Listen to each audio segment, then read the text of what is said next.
মাসে মাসে girlfriend change করা ছেলেদের স্বভাব। মাসে মাসে গার্লফ্রেন্ড চেঞ্জ করা তোর বাপের স্বভাব।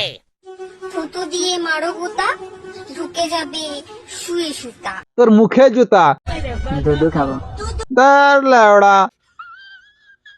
নমস্কার পাবলিক, সব ভালো তো? চ্যানেল জোস লাইভ। তো বন্ধুরা, আজকে যে দিদিকে নিয়ে খেলা হবে তার নাম কি জানো? ওরে বাচ্চা, আরে না, ওটা তো তোমার ডাক নাম, তোমার ভালো নাম কাও। ধ্যান না ছোদা। তো এই দিদি হচ্ছে প্রচন্ড পরিমাণে হট এবং অতিরিক্ত পরিমাণে বুদ্ধিমান। আজকের এই ভিডিওতে দিদির হটনেস এবং বুদ্ধির পরিচয় দেবো। তা চলো বন্ধুরা, ফালতু না বকে খেলা শুরু করি। আসো খেলবো। ভিডিওটি শুধুমাত্র মজার জন্য বানানো, ভিডিওটি কেউ সিরিয়াস ভাবে নেবেন না। ভিডিওটি দেখবেন, মজা নেবেন আর ভুলে যাবেন।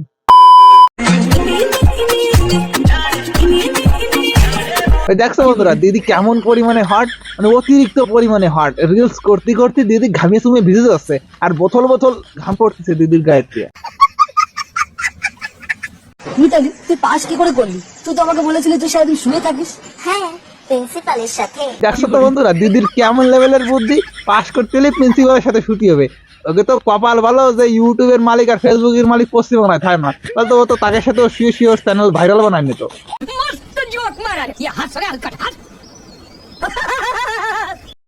জাগো মেয়েরা জাগো, কয়দিন দিয়ে ধোকা দেয় বয়ফ্রেন্ডের বাবাকে দিয়ে ভাবো সারা দেখবে আর চলবে মা বলে ডাকবে। জাগো মেয়েরা জাগো, বয়ফ্রেন্ড ধোকা দিলে বয়ফ্রেন্ডের বাপরে নিয়ে ভাগো। সেই লেভেলের বুদ্ধি কিন্তু দিদির। তা দিদি, তোমার একটা কথা কই, এই ব্রেজারের ওই স্টেপ মাম গুলো কিন্তু ভেরি ভাইরাল। কিছু কিছু মেয়ে আছে যারা বলে পুরুষ কোনোদিন এক নারীতে আসক্ত হতে পারে না। তো তোদের একটা কথা জিজ্ঞাসা করি, তোর বাবা কি বাড়ির বাইরে চম্পা বৌদিকে রেখে এসেছিল? দেখছো তো বন্ধুরা, দিদি কত বুদ্ধিমানের কথা বলো। তোমরা এর পরের ভিডিওতে দেখো দিদি কত বড় বুদ্ধিমান, সেটা বোঝাতে হবে। আতার গাছে তোতা পাখি, নারকেল গাছে ডাব, মাঝে মাঝে গার্লফ্রেন্ড চেঞ্জ করা ছেলেদের স্বভাব। দেখছো তো, এত বড় বুদ্ধিমান এক ভিডিওতে করছে ছেলেকে স্বভাব ভালো, আর পরের ডাই করছে ছেলে নাকি মাসে মাসে গার্লফ্রেন্ড চেঞ্জ করার স্বভাব। তা তুইও শায়রি যখন করলি, আমি ওটাই শায়রি করি। আতা গাছে তোতা পাখি, নারকেল গাছে ডাব, মাসে মাসে গার্লফ্রেন্ড চেঞ্জ করা তোর বাপের স্বভাব। এমন কোন খেলা মেয়েরা ছেলেদেরটা খায় আর ছেলেরা মেয়েদেরটা খায়? জানলে কমেন্ট করো। কমেন্টস করার দরকার কি, আমি কই দিচ্ছি। লুডো খেলা, পুট কি 6 মারে খেলা হয়, পুট পড়লি কাটা যায়, 6 মূল্যে ডবল দাম পায়। আর তোমরা যেটা ভাবতেছো সেই দেও। আচ্ছা, ছেলেরা কিন্তু এমনি এমনি ব্রেকআপটা করে না, ওরা আর একটা জোগাড় করে ব্রেকআপটা করে। ও তাই? তা মায়েরাও কিন্তু বন্ধুরা এমনি এমনি ব্রেকআপ করে না, যখন পয়সাওয়ালা টাকলা কাকু পায় তখন ব্রেকআপ করে। নিঃসন্দেহে তুই ঠিক কথা বলেছিস।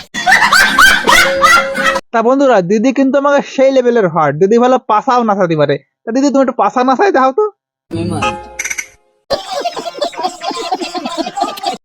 থুতু দিয়ে মারো গোতা, ঢুকে যাবে শুয়ে সুতা। তোর মুখে জুতা।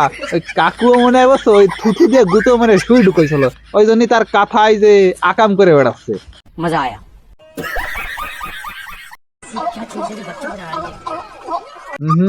বাড়া, নিজের ধারণা পাল্টাও। দিদি হতে পারে অন্যরকম, কিন্তু দিদি এনে বিরাজ করতেছে, অন্য কিছু না। জান, একটা কথা বলি, দুধু খাবো। ওরা তোর একটু ভালো ভালো কথা বলছিলাম, তা তুই সেই নোংরা আমি শুরু করে দিছি। আর ওই যে পাশে কোন বান্দরেরই দুধু খাবো, ও কাজ দা। তাই তুই যা ঘরে কোনায় নিজে খা গিয়া, এই রিলস বানাতিস শিশির জন্য।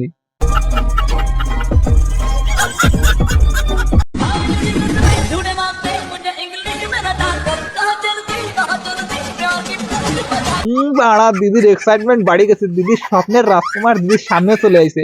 দিদি এখন খেলা করবে, তা দিদি খেলা করুক, আমরা যাই। তো প্রিয় বন্ধু জান বান্ধবী, ভিডিও তোমাদের কেমন লাগলো কমেন্টস করে জানিও। আর যদি আমার চ্যানেল নতুন হয়ে থাকো, আমার চ্যানেলটি সাবস্ক্রাইব করো, ফেসবুক পেজটি ফলো করে নাও। আর ভিডিওটি তোমাদের যদি একটু ভালো থাকে তাহলে ভিডিওটি শেয়ার করে দিও। আজকের ভিডিও এখানেই শেষ করছি। জয় হিন্দ, বন্দে মাতরম।